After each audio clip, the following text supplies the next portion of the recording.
Welcome back to Higher Self Wellness, beautiful people. Thanks for tuning in. I hope you're having a beautiful day. And I appreciate it if you could show some support for the show by leaving a review and a rating over in the iTunes or Apple Podcast application. Really appreciate it. Helps other people find the show. You can also support this by sharing it with somebody else.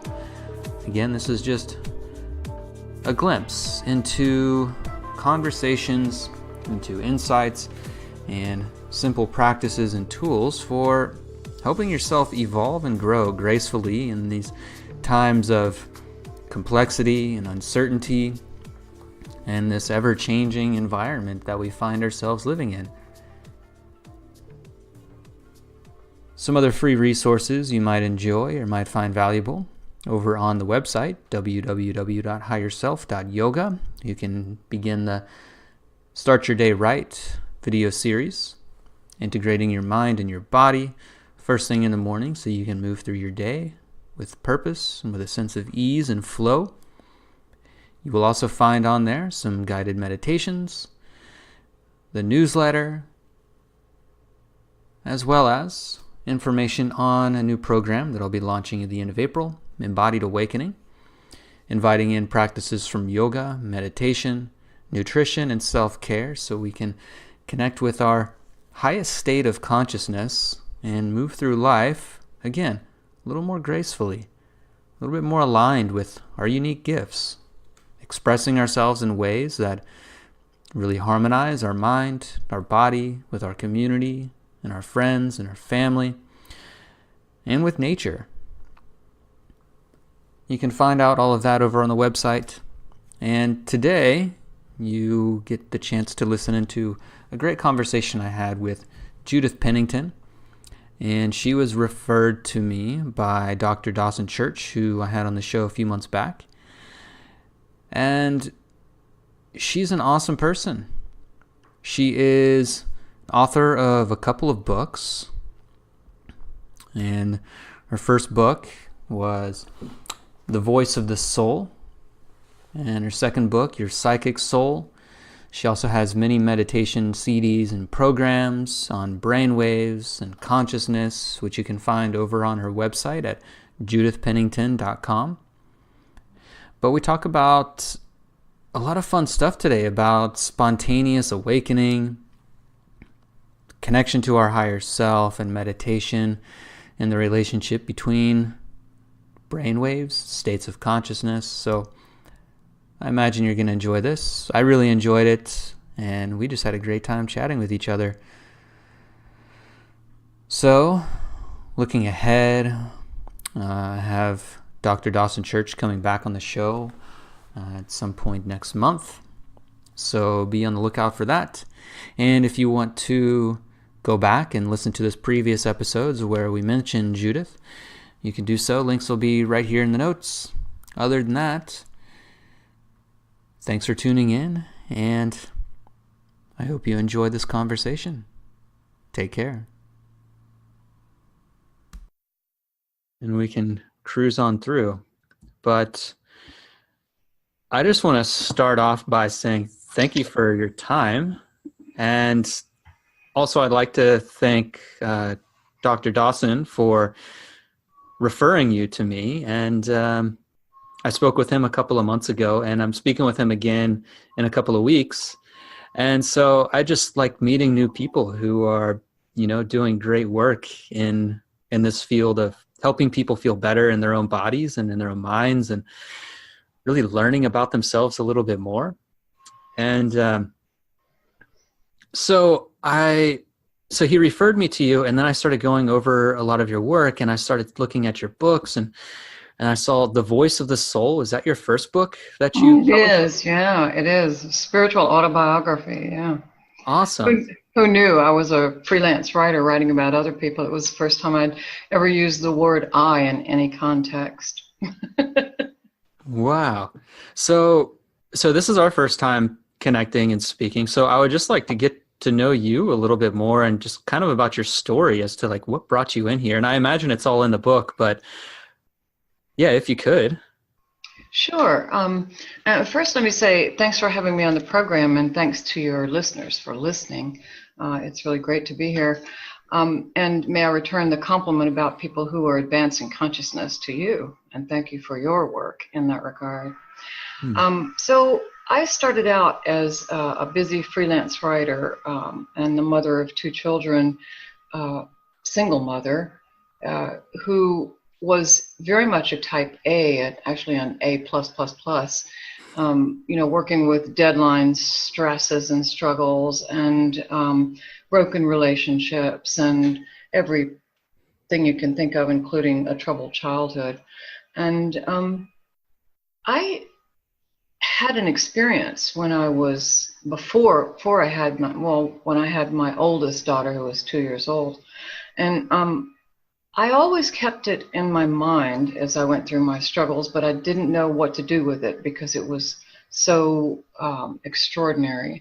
And I was like 22, maybe 24 years old, and had been told to go see a doctor. The doctor had asked me to come in on a Monday. He'd asked me on a Friday. And it was only when I got in the car to drive to the appointment that I realized that there might be some big deal, because he was seeing me on his lunch hour 2 days later. And I just sent up this little call and said, if anything, don't let anything be wrong with me, because if there is, there's no one to take care of my little girl. And I felt this cold chill before I even finished that sentence in my mind that exploded into this warm, pouring light and joy. And I had no idea what was happening, but I felt like I was behind my body watching myself drive the car. And for the next 20 minutes, I was in this phenomenal stream of light that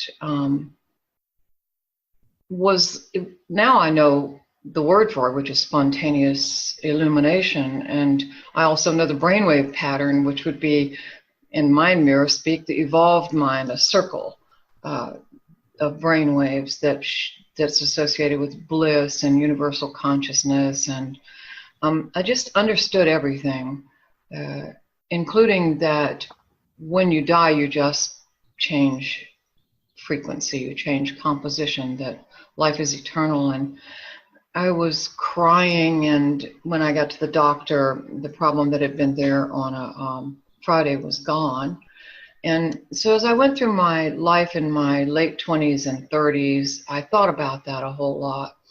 And I was always really interested in the brain. Anytime I'd be walking through the living room, and there'd be a program on the brain, I would just stop like a deer in headlights and tune completely into it.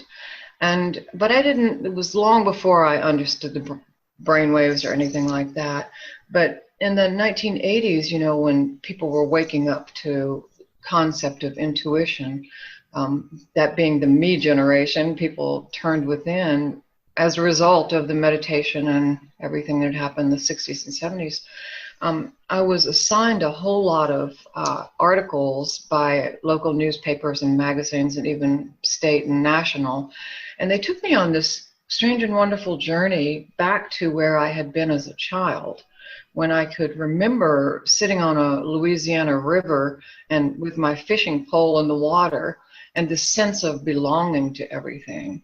And that was hot yoga. The assignments were hot yoga, an isolation tank, rebirthing, just every imaginable variation of the me exploration in that decade. And then in the late 1980s, I had this, I'd written a story about a woman who was a welfare advocate. Her name was Annie Smart. And I was writing 2 days after Christmas. And, that's a powerful time of year, nothing to do with religion, but just because people are focused on, basically love and light and giving and reconciliation and those kinds of ideas. And I wasn't thinking in terms of anything like that, but I think I must have felt it, because while I was writing that article at 2, maybe 4 o'clock in the morning, I felt my senses come alive. So the article was highly sensory. It really put the reader in the place. This was for a daily newspaper. I had a feature column every Monday, a profile that I would do on somebody. And when I finished it, I felt different from the way I had before. I was a little awake. Given the hour, I should have been dead asleep, but I felt that drag on the back of my head, you know, that you feel when you're sleepy, that kind of electrical noise behind your eyes, behind your face. So there was a drag of sleep, but another part of me was wide awake, and awake in a different way, so that my senses were alive. And I was pacing around in my bedroom. I was the director of a peace group as well as a freelance writer, and so I had the upstairs, and my computer was there, and I was pacing around. And then I had this really strong impulse to sit down and listen and not think, just listen. And that was a crazy idea to me, because the last thing I wanted to do was listen to anything inside myself. By then, my life was in complete disarray. Not my professional life. That was great and grand. But my personal life was a bit of a mess. And but the impulse was so strong, and it came so much out of the blue, that I did that. And what I heard were 2 paragraphs worth of the best advice I'd ever heard. And it wasn't like, go do this or go do that. It was like universal laws just set out in those 2 paragraphs, in the most amazingly beautiful language. Lyrical, non-judgmental, kindly, comforting, reassuring. And I kept doing that night after night. And soon the way out of all of my issues became clear. And it wasn't like I said, oh, I'm going to do what this said. It was just like somehow my life and those meditative writings just got into some kind of flow between them. And I just kept following that. And the next thing I knew, I was a different person. And I had a belief system. And I sat down to write that Voice of the Soul book, thinking that I would just include some of the meditative writings in it. But I gave it to an editor who says that I needed to be comfortable with writing my personal story as a narrative to it. So I went to Virginia Beach and pulled my diaries together and my meditative writings and my memories and wrote like a 130-page narrative. And when I got to the end of the narrative, I said, you know what? Everybody's got a story. What makes this believable, that I'm saying that all these synchronicities and coincidences occurred? And my claim was simply that if you open up to that light which is within us and which composes all things, that it answers. And we have no dearer friend, better parent, nor loving guide than that inner voice. And that it wasn't just me, it is that everybody has it. And but that was a huge claim at the time. This was 1999. And you didn't have Gary Zukov and Eckhart Tolle on Oprah at the time, you know. I even went to a psychologist and said, this is crazy, right? I mean, not everybody. And she said, no, that actually that there is a widespread belief in psychotherapy that there is such a voice within us. And then the most extraordinary series of synchronicities happened, where I said, I'm not publishing this book until I get some proof of it, some kind of scientific objective proof. And 2 days later, or maybe even the next day, I started hearing this inner voice that said, go to Edgar Cayce's ARE bookstore, and you're going to find the proof there. And so I had had this kind of bibliomancy experience many times before, and followed that kind of guidance, and had life-changing experiences as a result of it. So I did go, and there was a magazine. I saw it as soon as I walked into the bookstore, and it was called, it was about it was called Common Boundary, and it addressed articles related to art, creativity, and spirituality. And I'd actually written for them, an international magazine. And immediately I saw the brainwaves of healing, and I went, "Oh, that's it." Had no idea what a brainwave was, and I read the article, and it was an interview with my teacher, Anna Wise, and I went, "Oh, that's the proof."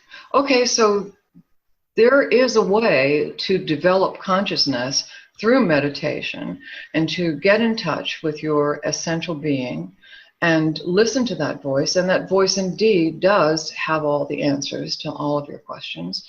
And I subsequently, to make this very long story a little shorter, I subsequently went to California and studied with Anna and was hooked up at Esalen Institute to the Mind Mirror. And my own sense of my states of consciousness were in complete accord with what the Mind Mirror, EEG,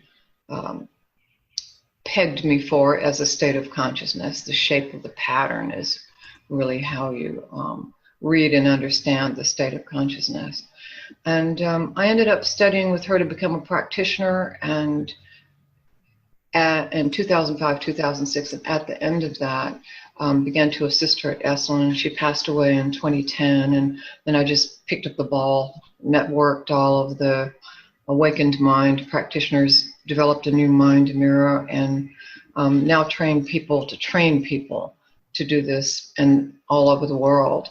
And there aren't an enormous number of us. There are only about 50, maybe 60 by now practitioners.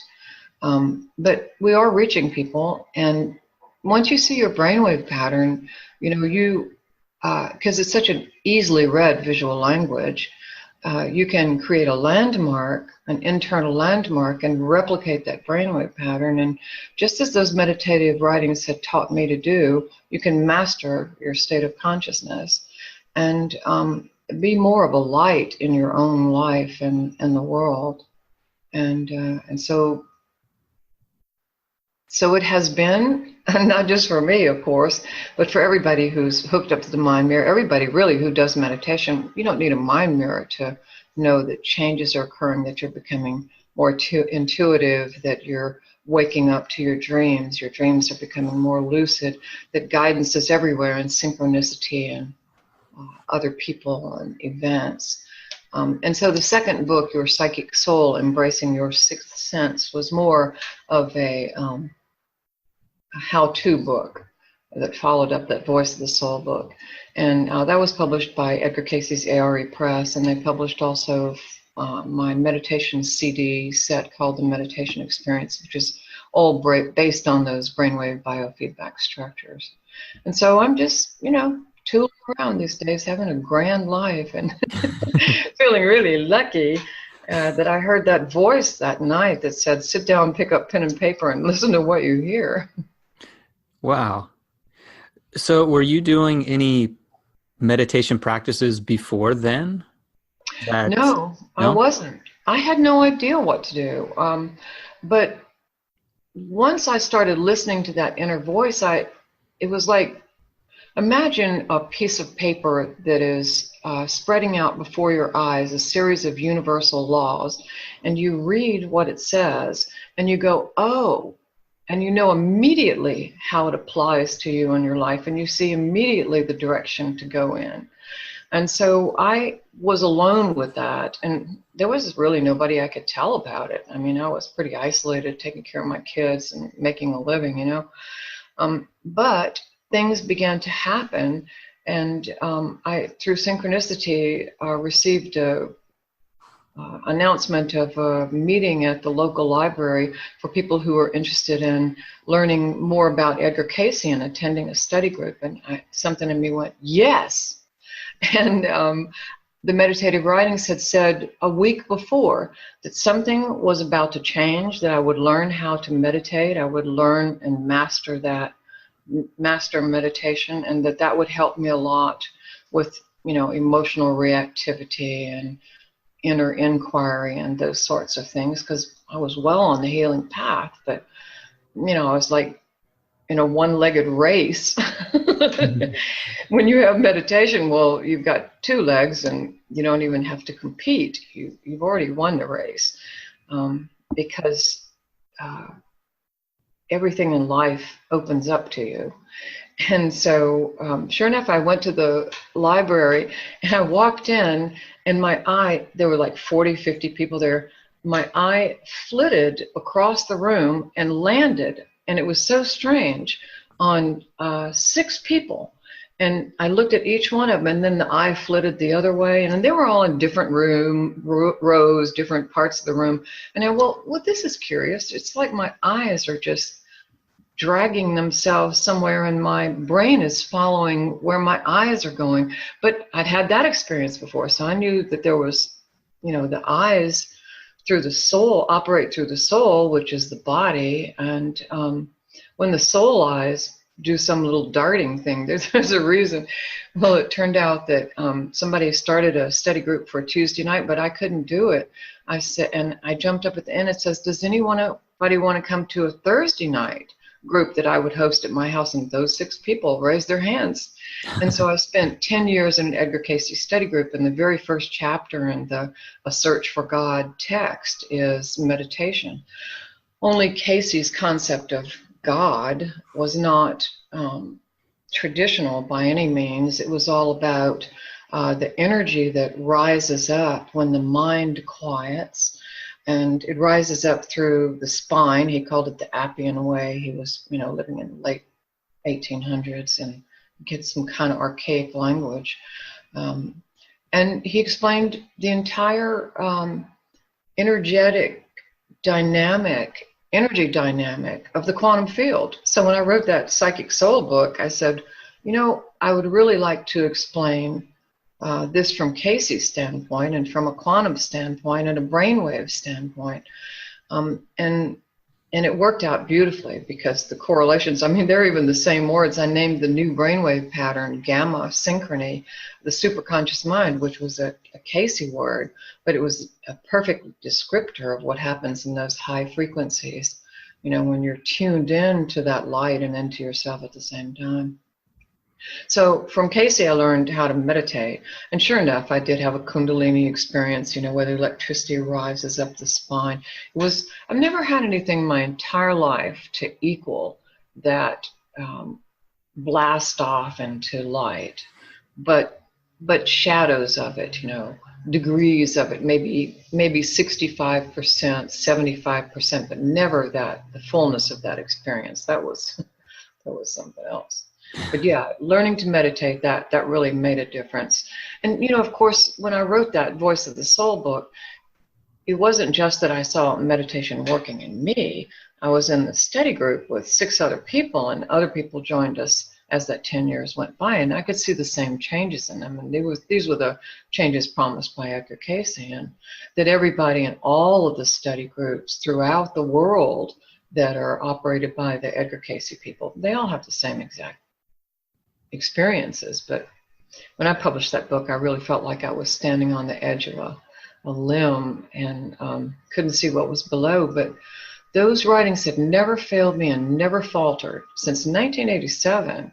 And I said, if I don't trust this, then what else could possibly be trusted? So yeah, it's been quite a ride. Yeah.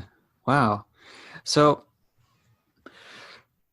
I really like to help people reconnect to their inner guide, to their higher self, to their spirit.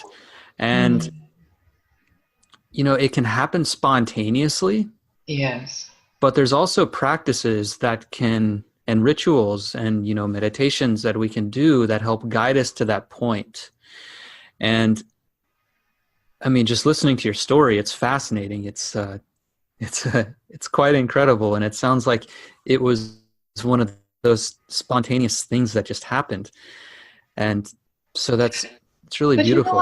But you know what, Alec? Not really.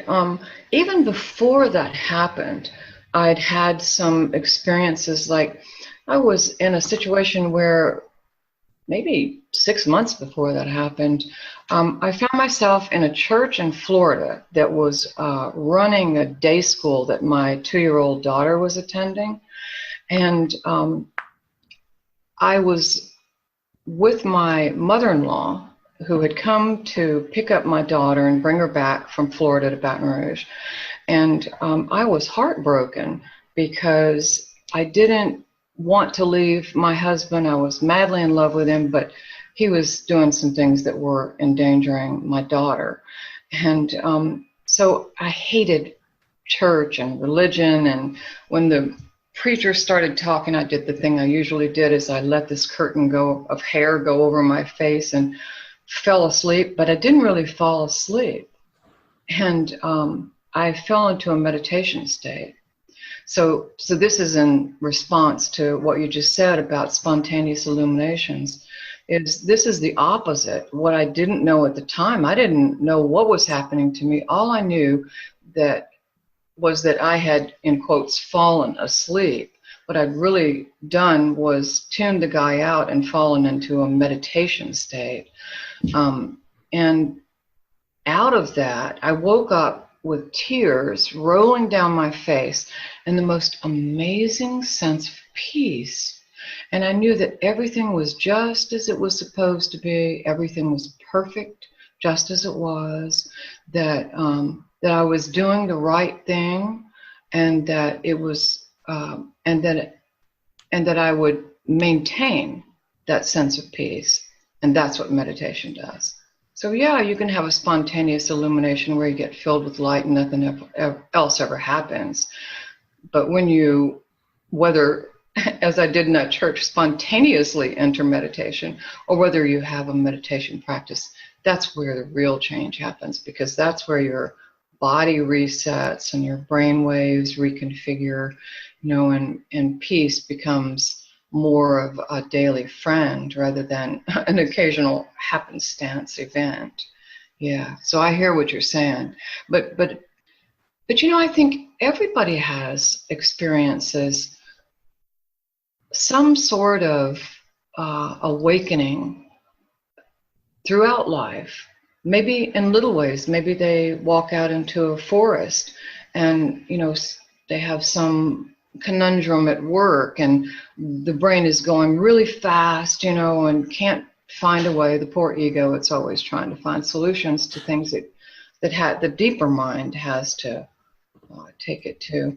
And then you'll just, and now I'm addressing those techniques you were talking about. And so you get out there in the woods, and then you see a path and you follow the path, and then you notice that, oh, gee, this is like the path through life. And then you notice the colors of the leaves and how it feels, and you feel the wind. Well, that's your alpha brainwaves. Now, once you tune into your sensory awareness, your thinking mind gets quieter because you're in a different frame. And this happened to me the whole time with those meditative writings. They didn't just guide me to universal principles. They guided me to go out into nature. And I didn't know it, but that was turning on my alpha waves and quieting my mind chatter and the analytical critic that lives in everyone's mind. And then once you have that alpha bridge and a quiet conscious mind, then that's where you drop into your soul or your essential being or whatever you want to call it.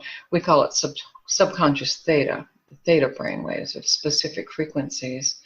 And that inner voice, that awareness of something greater than, is available to everyone. And so many people have experienced, but just written it off, chalked it up to something, oh, I don't know what that was, and walked away. When indeed what they actually tripped into was the most important and meaningful thing that could ever happen to them. And I think this part of us that's the essential being, that's the soul, sets this stuff up. I'm not saying that it's going to run somebody into a brick wall in a car so you end up in hospital and finally settle down, although for some people that may be true. But I do think that that part of us is always waiting for an opportunity for us to be quiet.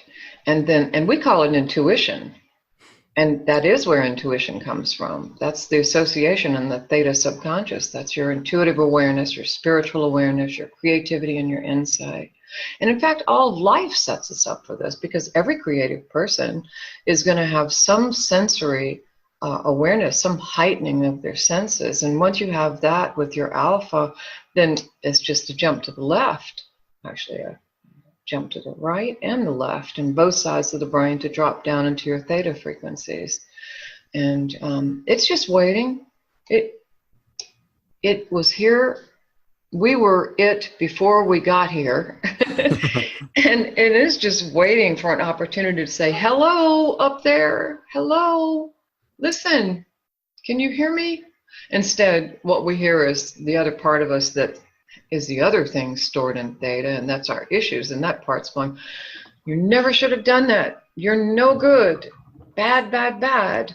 And, that part is what we hear in our conscious mind. And so, thus the source of the mind chatter. But the other part that's saying, listen, listen, listen to my heart song. That part. We will get out there. We will get out there in nature, or we'll do some creative task. And can't help but tap into that inner voice, because that's who we are. We are that. And that was something Edgar Casey said, is that long before it became a mantra, it says that we are a spirit walking around in a body. And we are that essence. It's not, there's no separation from us and that spirit. It's just that the spirit has activated a body. Spirit is the essence. Mind is the builder, and the physical is the result. Nice. Isn't that nice?